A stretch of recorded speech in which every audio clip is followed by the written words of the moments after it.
Muy buenos días, mi nombre es Fernando Joel Rosario Quirós.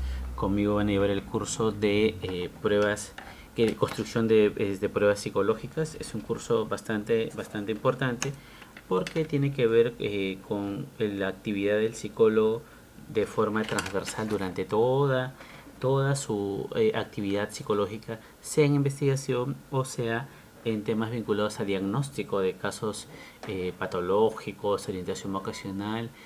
Tener una prueba que cuente con todas las facilidades para brindar un diagnóstico correcto es de mucha importancia, ¿ok?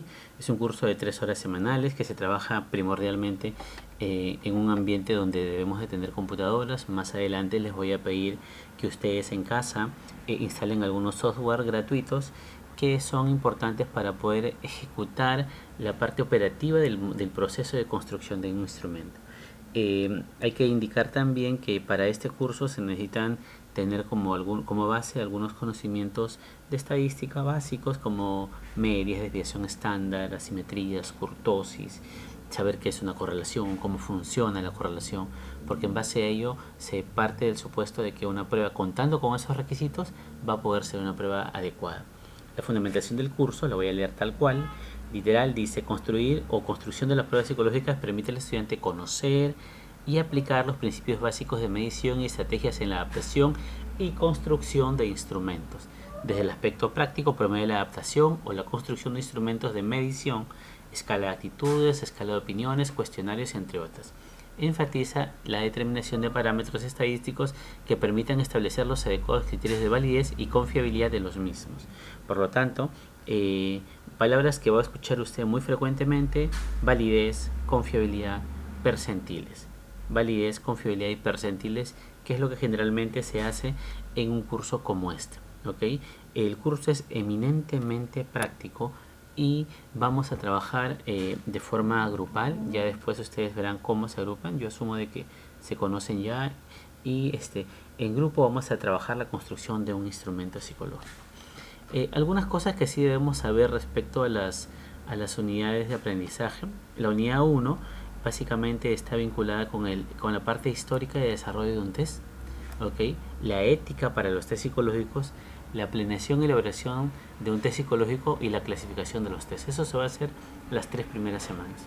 A partir de la semana 2 vamos a empezar con el proceso de construcción de un instrumento de medición. Aquí están algunos aspectos, ¿no? Los objetivos, el marco teórico, la definición conceptual, operacional, los reactivos, que son los ítems, el tamaño de la muestra, el formato de la prueba, las normas de calificación e interpretación. Hay que darle mucho énfasis a lo que estoy resaltando en este momento, ¿no? Que es el marco teórico. ¿Por qué digo esto? Porque en experiencias anteriores algunos muchachos se sentaban, escribían 20 preguntas y decían que su instrumento ya estaba. No funciona así. Un instrumento psicológico óptimo parte de un marco teórico. Por ejemplo, ¿no? Si van a evaluar personalidad, podrían tomar el Eysen, que parte de una teoría, de la teoría de Eysen.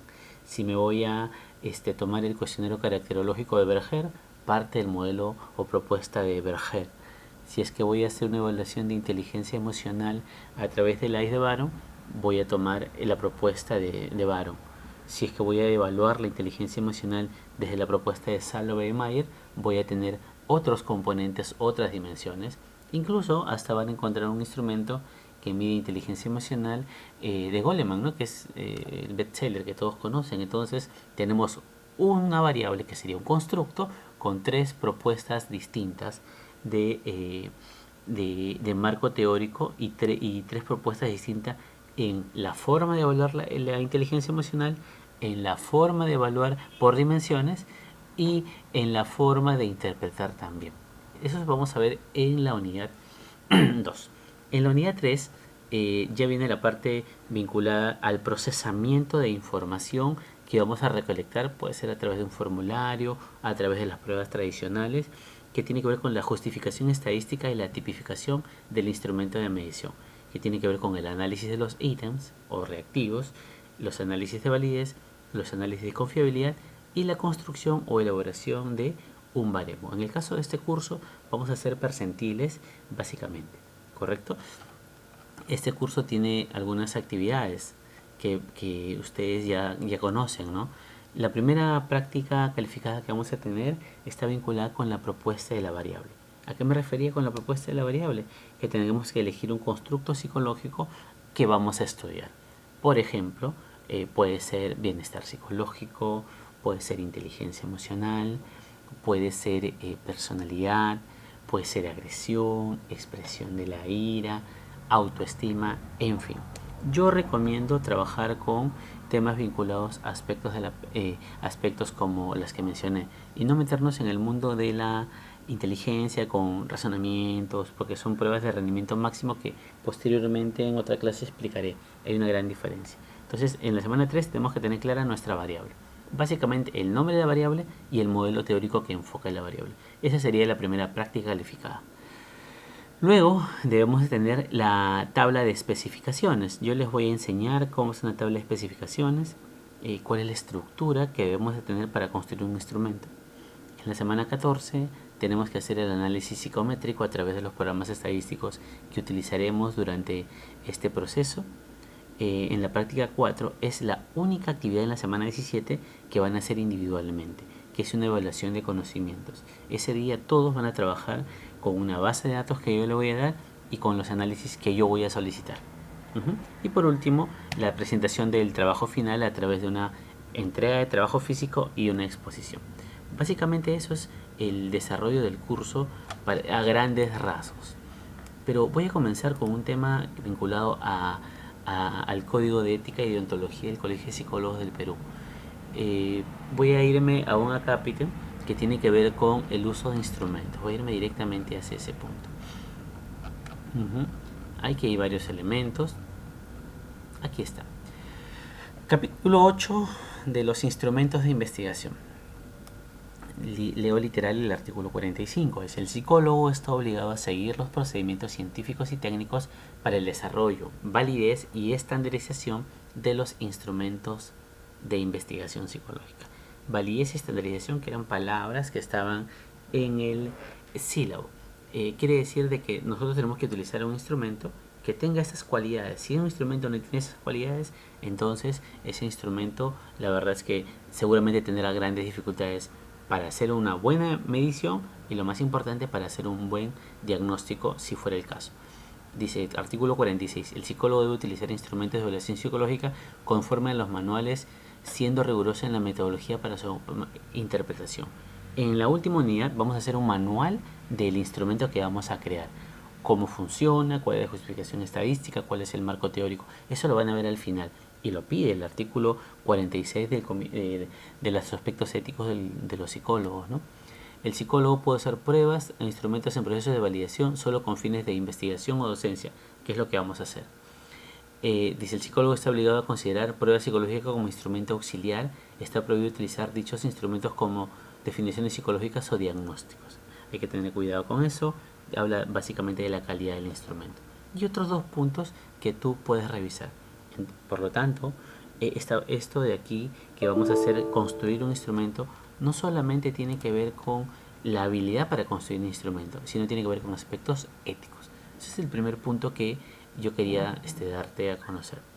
Ahora, también que te voy a mostrar esto. Este curso es tan importante que incluso cuando tú termines la carrera universitaria, tú podrías usar tus conocimientos para poder sacar tu título profesional de licenciada en psicología a través de esto de acá. Mira, dice: propiedades psicométricas de la escala de estrés cotidiano infantil en niños de tercero, cuarto grado de primaria en colegios de Lima metropolitana. Y si tú te pones a revisar este trabajo, no presento uno de la universidad porque todavía no tenemos egresados, he cogido uno al azar, y van a poder encontrar análisis psicométricos con evidencias vinculadas a la validez de contenido, la V de Aiken, eso tú vas a aprender, ¿correcto? Las evidencias vinculadas a la estructura interna, ¿ok? Y van a aparecer una carga factorial que van a aprender también. Y luego también aparece el tema vinculado a la estructura factorial y a la confiabilidad del instrumento. La confiabilidad del instrumento. Entonces ustedes van a aprender a hacer todo esto que aparece aquí. y la verdad es que no es tan complicado de hacer, simplemente tienen que hacerlo. Entonces, tómenlo como un borrador de lo que podría usted hacer, como un trabajo para tesis. Esto de acá le podría a usted facilitar mucho la vida cuando termine la carrera, ¿correcto? ¿Qué más? Algunas cosas para indicar, ¿no? Algunas cosas para indicar del curso que son importantes. Veamos algunas nociones importantes de lo que usted debe de hacer. Veamos, construcción de pruebas psicológicas. Algunos lo llaman evaluación psicométrica o lo llaman curso de psicometría. Otros le llaman teoría de la medición y construcción de instrumentos. Aquí en la universidad lo llamamos construcción de pruebas psicológicas. Primero, hay que tener una base teórica de la medición en psicología. Hay que tener en cuenta que en la psicología la medición no es una medición directa. La medición en psicología es una medición de corte indirecta. ¿Ok? Entonces, la psicología tiene a un sujeto que tiene un objeto para medir. Un sujeto que tiene un objeto para medir. Y para ese objeto a medir existe un método. Y ese método se plasma a través de un instrumento de medición. Y es así como surge el conocimiento de lo que queremos evaluar. Hay que tener en cuenta también que la psicología es una ciencia de tipo fáctica, social, ¿ok? Y que le va a permitir a la persona conocer a detalle lo que pueda atribuir, pensar una persona externa, ¿no?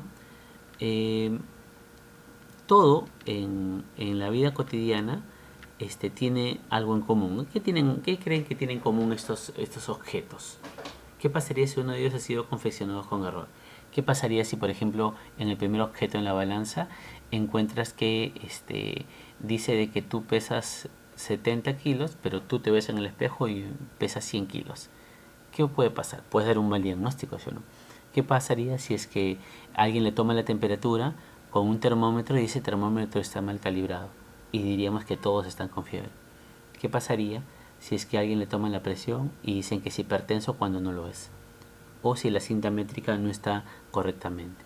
¿Qué tienen todos en común? Que todos hacen una cosa que miden, ¿sí o no?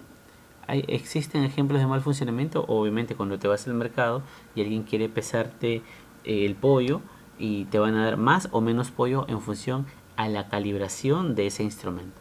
Y si normalmente los instrumentos están calibrados de forma negativa para el cliente y no para el que vende, ¿no? Pero eso es básicamente una cuestión antiética.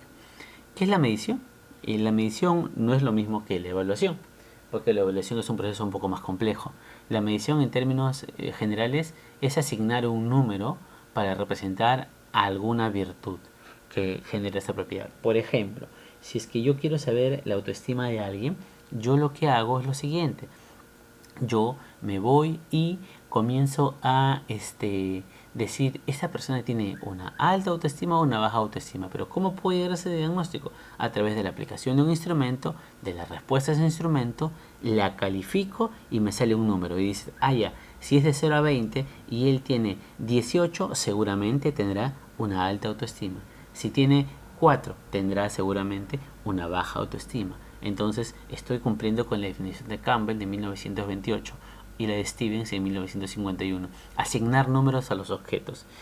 Algunos dirían de que es un poco forzado en la psicología, porque la psicología es una ciencia que tiene otra naturaleza. Es cierto, pero es usual que se haga eso y nos da una noción. Acuérdate que los instrumentos son solamente un apoyo. La medición nos va a dar esto de aquí: objetividad, uniformidad, cuantificación, comunicación y economía. Solamente para poner un ejemplo, uniformidad. A todos los niños que tienen 9 años y que tienen la misma edad y que están en una educación básica regular, yo les tomo una prueba y me podría comparar entre todos los niños. Tú dices, pero hay diferencias individuales. Claro, pero tienen algo en común. Entonces utilizo un criterio uniforme para calificarlos, para interpretarlos y sobre todo para medirlos. La naturaleza del dato psicológico es diferente a las ciencias físicas, no es palpable. Por eso es que la autoestima, que no es una cosa que se pueda pesar, se intenta cuantificar. ¿Ok? Esa es de alguna manera la limitación. Por eso es que se dice que en psicología hay cierto sesgo, hay error, sí, pero la idea es que el sesgo o el error lo mitiguemos. Por ejemplo, acá nos dice, esta niña gitana es más inteligente que Albert Einstein y Stephen Hopkins. Bueno, tiene su certificado, ¿no? Pero hay que tener en cuenta de que cuantitativamente puede ser que tenga más inteligencia que ellos dos, pero cualitativamente tendríamos que tomar en cuenta una serie de criterios, ¿no? La etapa en la que vive, el acceso a la información que ella tiene, el desempeño, la estimulación y una serie de cosas. Por lo tanto, la medición asigna números, pero ya existe un criterio que tiene que ver con la formación del psicólogo, ¿no?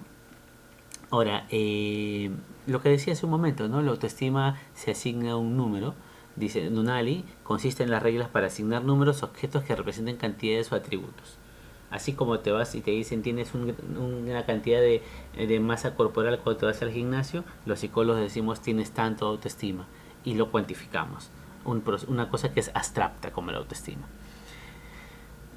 En psicología, educación y ciencias sociales se tratan de medir aspectos no físicos como esto, ¿no? El clima laboral, la anorexia, la inteligencia, el estrés. Ninguno de estos lo podemos coger. Todos estos son abstractos. A este elemento se le llama un constructo, ¿correcto? De ahora en adelante van a ver círculos como este. Cuando veas un círculo como este, te voy a mostrar una imagen más adelante, se le va a llamar un constructo. Es un constructo o un círculo que estoy mostrando, es una variable latente. ¿Ok? Y cuando vean rectángulos graficados van a ser números o variables observables, variables latentes y variables observables. ¿Y por qué los ítems son variables observables? Porque los pueden cuantificar. Tú dices, usted cuando sale de casa siente ansiedad, totalmente de acuerdo, totalmente en desacuerdo, indiferente, acuerdo y así sucesivamente. Y lo que le preguntan, usted marca un numerito y se cuantifica. ¿Ok? Entonces, nuevamente, esto de acá es una variable latente y estas son variables observables. Las variables observables, que son cuadrados, rectángulos, son cuantificables. Esto que usted ve acá, en realidad son dos instrumentos independientes, este y este. Estos son variables ¿de qué tipo? Lo dije hace un momento. Variables latentes. Y estas de acá son variables observables. Y acá se agregó algo más, que es el error. Entonces, la variable atencional es representada por 1, 2, 3, 4, 5 ítems, ¿ok? Que son variables observables y que tienen un margen de error. Lo mismo acá. Aquí ustedes ven 1, 2, 3, 4, 5, 6, 7 dimensiones de una variable latente más grande y aquí vemos 29 ítems y los ítems agrupados por dimensiones con sus respectivos errores. No se preocupen, pero lo de aquí importante es que hay variables latentes y variables observables. En psicología la variable latente se representa a través de ítems, el constructo, que es valga la redundancia, una construcción que generamos los psicólogos para entender una variable. Eso que vieron hace un momento es parte de lo que ustedes van a aprender, que es un análisis factorial confirmatorio de alguna escala. Ustedes van a aprender eso, no se preocupen. Cuando termine el ciclo, ni cuenta se van a dar y van a aprender cómo se hace un análisis confirmatorio. Miren, un análisis factorial confirmatorio de segundo orden de matrices multirrasgo y multimétodo. Pero para llegar a conocer el constructo tenemos que operacionalizarlo. Me voy adelantando porque esto es para más adelante, pero quiero que lo entiendan bien.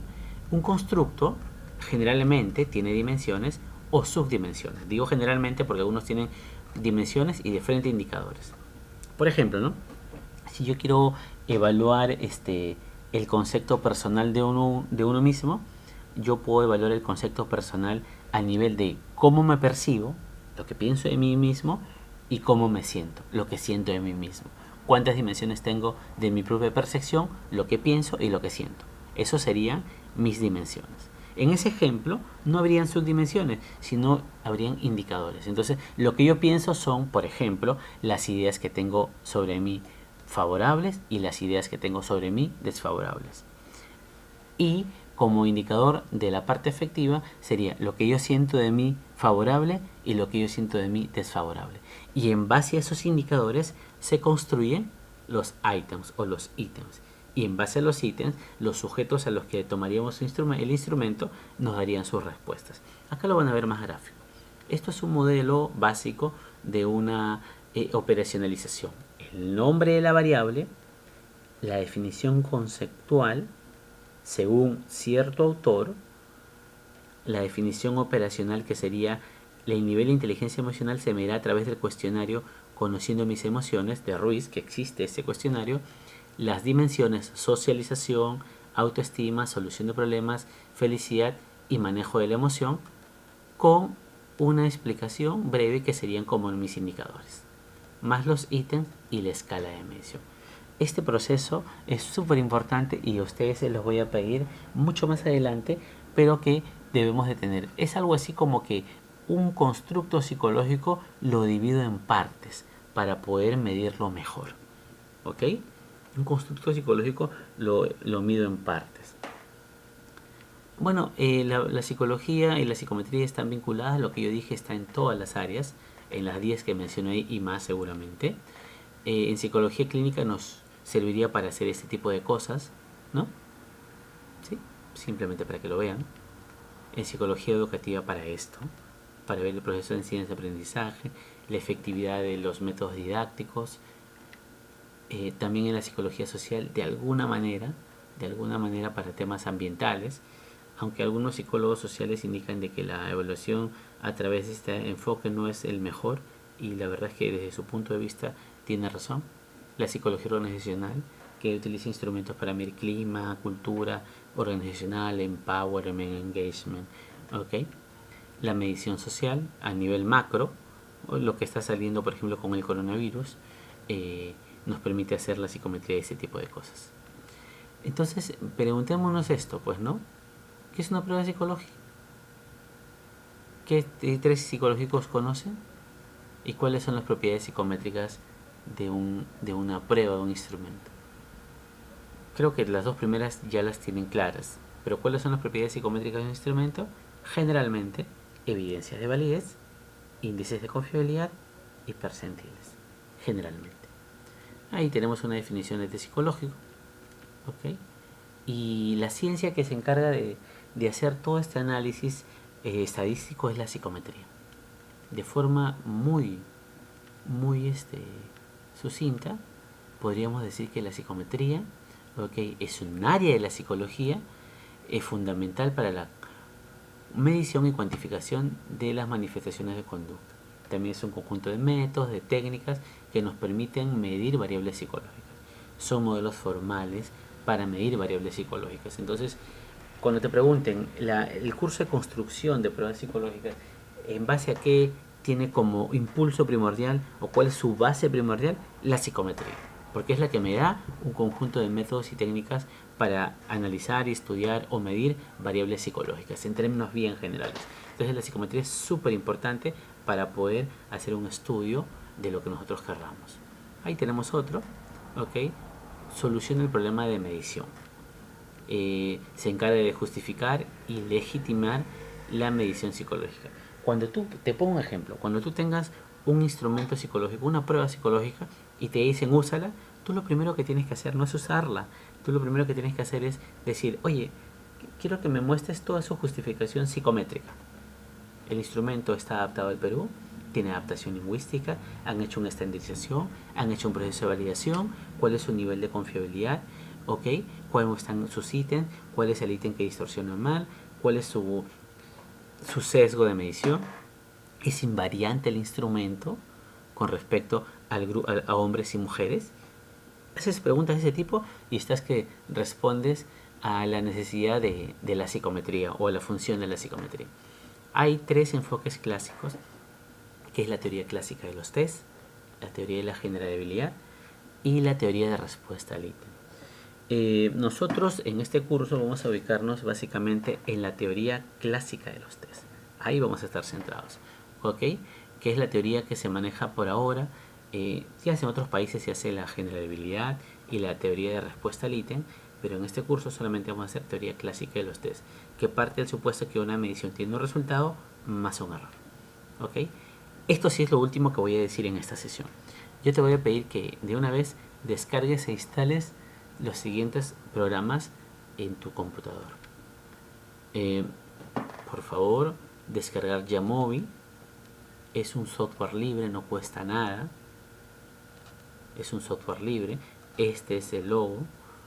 El JAPS, que también este es el logo, es libre.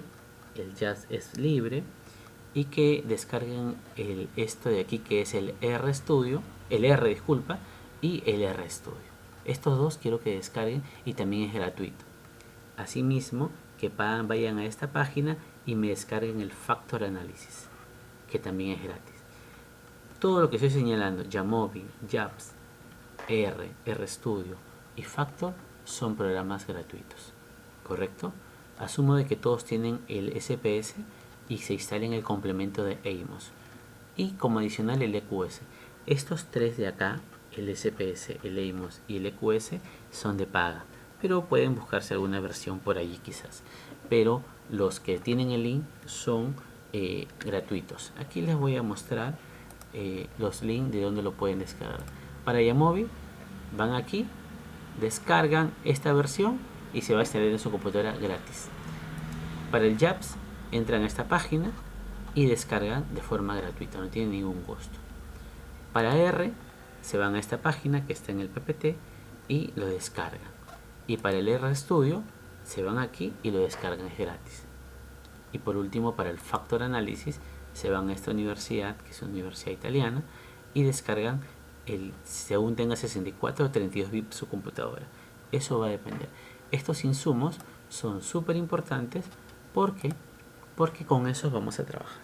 No lo vamos a usar en la primera sesión, ni en la segunda, ni en la tercera, pero yo quiero que ya los tengan descargados en su computadora, ¿correcto? Bueno, adicionalmente tienen para leer el desarrollo histórico de la psicometría, lo dejo como una actividad, ¿ok? Todo el tema de psicometría, y bueno, esa es nuestra primera sesión que tiene que ver con la introducción al curso.